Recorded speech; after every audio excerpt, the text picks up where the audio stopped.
गरीब बहन के ससुराल आई अमीर बहन।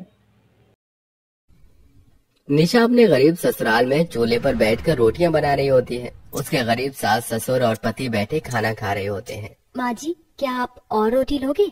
नहीं बहू, बस हो गया, तुम अपने लिए खाना बना लो। तभी घर के बाहर अचानक से गाड़ियों के रुकने की आवाज आती है। घर का दरवाजा खुलता है और सामने से निशा की गोरी बहन तनीषा आती है। वाह, जैसा मैंने सोचा था बिल्कुल वैसा ही है। तुम्हारी काली शक्ल की तरह तुम्हारी किस्मत भी काली ही है, इसलिए मैं तुम्हारे ससुराल वालों के लिए बहुत कुछ लेकर आई हूँ। ये मेरे एक ड्राइवर के पास काजू कतली, रसमलाई, गुलाब जामुन जैसी मिठाई है। तनीषा, तुम्हें मेरे लिए ये सब लाने की जरूरत नहीं थी। अरे भाई, क्यों नहीं थी? आखिर तुम मेरी बहन हो, काली हो तो क्या हुआ, हो तो बहन ही। और फिर 6 महीने से मैंने तुम्हें देखा नहीं था। मैं तुम्हें अपनी प्रेगनेंसी की खबर देने आई थी, लेकिन यहाँ आकर मुझे पता चला कि तुम भी गर्भवती हो। देखो, मेरा एक ड्राइवर तुम्हारे लिए कपड़े लेकर आया, दूसरा ड्राइवर मिठाइयाँ लेकर आया है और तीसरा ड्राइवर ड्राई फ्रूट्स लाया है, और ये जो चौथा ड्राइवर है वो तुम्हारे लिए पैसे लेकर आया है। इससे तुम्हारी थोड़ी मदद हो जाएगी। उसकी ऐसी ताने भरी बातों से निशा की आंखों में आंसू आ जाते हैं, जो उसकी सास देख लेती है। तुम जो ये पैसों का घमंड लेकर इस घर में आई हो, इसे अपने साथ वापस ले जाओ और चली जाओ यहाँ से। हमें तुम्हारी लाई हुई चीजों में से कुछ नहीं चाहिए। रही बात हमारी बहू की, तो उसे जो चाहिए होगा हम उसे लाकर दे देंगे। तुम अपनी बहन से मिलने आई थी ना, तो उससे मिलो और अपने ड्राइवर को यहाँ से जाने के लिए कह दो। बात क्या करनी है, वैसे भी यहाँ खड़े हुए मुझे गर्मी लग रही है। मुझे तो एसी में रहने की आदत है, यहाँ खड़े होकर बात करना मेरे लिए मुश्किल है। चलो मैं चलती हूँ। अपने ड्राइवर के साथ तनीषा वहाँ से चली जाती है। उसके जाने के बाद लता अपनी गर्भवती बहू से पूछती है, निशा, क्या तुम्हें किसी चीज की जरूरत है? अगर तुम्हें जरूरत है तो मुझे बताओ। हम गरीब हैं, लेकिन तुम्हारी जरूरत को पूरा जरूर करेंगे। क्या तुमने अपनी बहन से कुछ मांगा था? नहीं माँ जी, मैंने उससे कुछ नहीं मांगा। यहाँ वो अपनी मर्जी से ही आई थी। ये सुनकर लता थोड़ी सोच में पड़ जाती है। इधर जब तनीषा अपने घर पहुँचती है तो अपने पति को नशे की हालत में देखती है। ये क्या विक्रम, तुमने इतनी शराब पी रखी है कि तुमसे खड़ा तक नहीं हुआ जा रहा है। शराब को तो तुमने अपने जीवन का एकमात्र सहारा बना लिया है। तनीषा की बातों को सुनकर विक्रम उसे धक्का देते हुए कहता है, अरे तू कौन होती है मुझे शराब पीने से रोकने वाली? मेरा जितना मन करेगा मैं उतनी शराब पीऊंगा। तुम बहुत अच्छे से जानते हो कि जेठ जी और जेठानी जी की नजर तुम्हारे कारोबार पर है। अगर तुमने अपने कारोबार को संभाला नहीं तो एक दिन वो तुम्हारे कारोबार पर कब्जा कर लेंगे और तुम्हें निकाल देंगे। अरे जा, चले जा, अपने कमरे में जाकर सो जा। मेरे साथ दिमाग खराब करने की जरूरत नहीं है। इतना कहने के बाद भी विक्रम शराब ही पीता है। तनीषा परेशान होकर अपने कमरे में आकर रोते हुए सो जाती है। इतना पैसा होने के बावजूद भी तनीषा अपनी जिंदगी में खुश नहीं थी। उधर उसकी काली बहन निशा गरीब थी, गर्भवती थी, लेकिन फिर भी अपने गरीब ससुराल में खुश थी। देखो कैलाश, अगर हमें घर के हालातों को सुधारना है तो हमें थोड़ी मेहनत करनी होगी और सभी को काम करना पड़ेगा। तुम सही कहती हो, मैं भी काम ढूंढ लेता हूँ कहीं। मिलकर काम करेंगे तो हमारी ये गरीबी जल्द ही खत्म हो सकती है। तभी घर पर नंद आती है। माँ, पिताजी, आज मैं बहुत खुश हूँ। आपको पता है मुझे एक बहुत अच्छी कंपनी में नौकरी मिली है। सच बोल रही हो? ये कहकर तो तुमने मेरा दिल खुश कर दिया। मुबारक हो नंद जी, आखिरकार आपको भी नौकरी मिल गई। अब आपके भैया का भी कुछ अच्छा हो जाए। मेरा मालिक तो ऐसा लगता है जैसे मुझे आगे बढ़ने ही नहीं दे रहा। पता नहीं कब दिन बदलेंगे और कब मैं अपनी ही कंपनी का मैनेजर बनूंगा। भगवान ने चाहा तो सब अच्छा ही होगा। मैं सोच रही हूँ कि घर में सिलाई की मशीन रखी है, मैं सारा दिन खाली ही बैठी रहती हूँ, तो मैं कपड़े सिलने का काम ही शुरू कर दूं। अच्छा सुझाव है बहू, इससे तुम पैसे भी कमा लोगी और तुम्हारा मन भी लग जाएगा। इस तरह निशा घर में ही सिलाई मशीन रखकर लोगों के कपड़े सिलने का काम शुरू कर देती है। कुछ पैसे कमाकर वो अपनी सास को देती है और उन पैसों में से उसकी सास और ससुर सब्जी बेचने का बाजार में काम करना शुरू करते हैं। धीरे धीरे पूरा परिवार काम करता है। तो उधर गोरी बहन के ससुराल में उसके जेठ और जेठानी उनके खिलाफ साजिश रचने लगते हैं। देखो, तुम्हारा भाई तो अब शराब के नशे में इतना डूब चुका है कि उसे अपनी बीवी का ही होश नहीं है। मैं तो कहती हूँ यही सही मौका है। लेकिन उसकी लोमड़ी जैसी बीवी का क्या होगा? अगर उनको भनक भी लग गई तो हमें जेल की सलाखों के पीछे भिजवा देगी। अरे मेरे पास एक सुझाव है। मैं तो कहती हूँ जब देवर जी को शराब की इतनी लत लगी गई है, उसको शराब में डूबे रहने का ही मौका उठाकर हम सारी प्रॉपर्टी अपने नाम करवा सकते हैं। क्या बात है, तुम तो कुछ ज्यादा ही चालाक होती जा रही हो।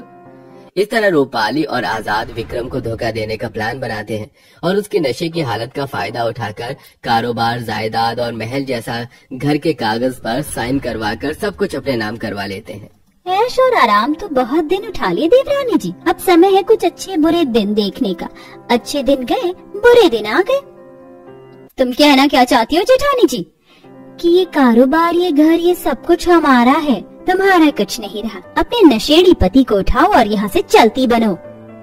नहीं, ऐसा नहीं हो सकता, ये झूठ है, ये सब कुछ हमारा है। तनीषा के इतने कहते ही रूपाली उसके मुंह पर हर चीज का प्रूफ फेंक कर मारती है। अगर ये कागजात देखने के बाद भी तुम्हारे दिल को तसल्ली ना हो तो मैं तुम्हें कोर्ट तक भी खींच कर लेकर जा सकती हूँ। तनीषा जब पेपर पढ़ती है तो सब कुछ उसके जेठ और जेठानी का हो चुका होता है। जिस बात का डर था आखिर वही हो चुका था। ना चाहते हुए भी तनीषा को अपना ही घर छोड़कर अपने नशेड़ी पति के साथ घर छोड़कर जाना पड़ता है। अचानक से सब कुछ बदल जाता है। इधर निशा अपने ससुराल वालों के साथ खूब मेहनत करती है। ओह वाह, आखिरकार मेरे अकाउंट में मेरी पहली सैलरी क्रेडिट हो ही गई। पूरे 25,000 रूपए आए हैं, इसमें तो काफी कुछ हो सकता है। उधर निशा को बड़ी बड़ी कंपनी से सिलाई का ऑर्डर मिलता है। सर आप चिंता मत कीजिए, मैं सिलाई बहुत अच्छे से करके दूंगी और आपको कोई शिकायत का मौका नहीं दूंगी। ये लो एडवांस पैसा, पूरे 30,000 रूपए है। काम अच्छा हुआ तो आगे भी काम मिलता रहेगा आपको। एडवांस पैसा लेकर निशा भी बहुत खुश होती है। उधर उसके पति को प्रमोशन मिल जाता है। थैंक यू सर, मेरे प्रमोशन के लिए। आखिरकार मैं इस कंपनी का मैनेजर बन ही गया। तुम्हारे काम और तजुर्बे के चलते तुम्हें प्रमोशन मिला है और अब तुम्हारी तनख्वाह पूरे 50,000 रूपए हो गई है। वहीं सास ससुर के सब्जी का कारोबार भी बढ़ने लगता है। इस तरह पूरा परिवार धीरे धीरे तरक्कियों की तरफ बढ़ने लगता है। धीरे धीरे समय बीतता है और ये समय 5 सालों में बदल जाता है। 5 साल बाद जहाँ काली बहन बहुत गरीब थी, अब वो बहुत अमीर हो चुकी थी। उसकी सभी परेशानियां दूर हो चुकी थी और उसका एक 5 साल का बेटा भी था। वो लोग एक अच्छी हाई फाई सोसाइटी में रहने लगे थे। उफ भाभी, आपको पता है ना आज पार्टी में जाना है, आपने अभी तक स्त्री के लिए कपड़े नहीं भिजवाए। हमारे यहाँ सोसाइटी में कोई स्त्री वाला ही नहीं है, शायद फिर भी मैं एक बार जाकर पता करती हूँ। निशा कपड़े लेकर बाहर आती है और कुछ महिलाओं से पूछती है, सुनिए जरा, इस सोसाइटी में हम लोग नए हैं, हमें अभी यहाँ का ज्यादा कुछ पता नहीं है। क्या आप हमें बता सकते हैं कि यहाँ कोई स्त्री वाला है?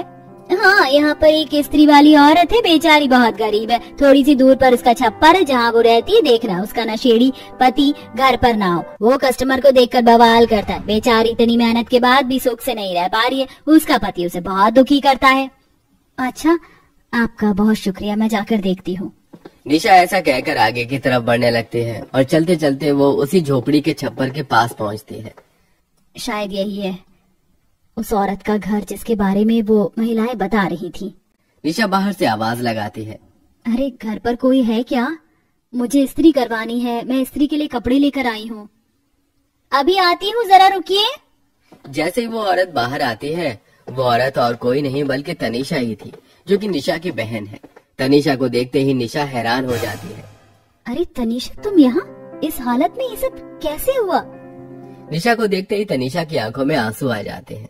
दीदी, मैं तुम्हें कहा करती थी कि जैसी तुम्हारी काली शक्ल वैसी तुम्हारी काली किस्मत, लेकिन तुम्हारी किस्मत उज्जवल निकली और मेरा नसीब काला हो गया। ऐसी किस्मत को क्यों कोस रही हो? तनीषा अपनी बहन को अपनी सारी परेशानियां बताती है, जिसे सुनकर निशा को बहुत अफसोस होता है। तुम्हारे साथ कितना सब कुछ हो गया, वहाँ उन महिलाओं ने मुझे सब कुछ बताया था और अब तुम्हारे मुंह से सारी हकीकत जानकर विश्वास नहीं हो रहा। फिर भी तुमने मुझे एक बार फोन नहीं किया। कम से कम बहन होने के नाते ही मुझे बताती तो सही। अगर तुम्हारा पति इतना ही परेशान करता है तो चलो मेरे साथ, चलो, तुम मेरी बहन हो, मैं तुम्हारी मदद कर सकती हूँ। नहीं दीदी, पहले आपके ऊपर ये परेशानियाँ थी तो मुझे कुछ समझ नहीं आया, लेकिन अब जब मेरे ऊपर बीत रही है तो समझ आ रहा है। मैं हार नहीं मानूंगी, मुझे विश्वास है कि एक दिन सब ठीक हो जाएगा। एक दिन मैं अपने पति को संभाल लूंगी। इतने में तनीषा की 5 साल की बेटी आती है, जिसे देख निशा उसे गले से लगा लेती है। ये तुम्हारी बेटी है ना? कितनी प्यारी है। जी दीदी। अच्छा, आप बाहर क्यों खड़ी हो? चलिए अंदर आइए, कम से कम अपनी गरीब बहन के घर एक कप चाय तो पी कर जाइए। निशा की आंखों में आंसू आ जाते हैं। वो अपनी भांजी का हाथ पकड़कर अपनी गरीब बहन के घर के अंदर आती है, जहां वो देखती है कि घर में किसी भी चीज की सुख सुविधा नहीं है।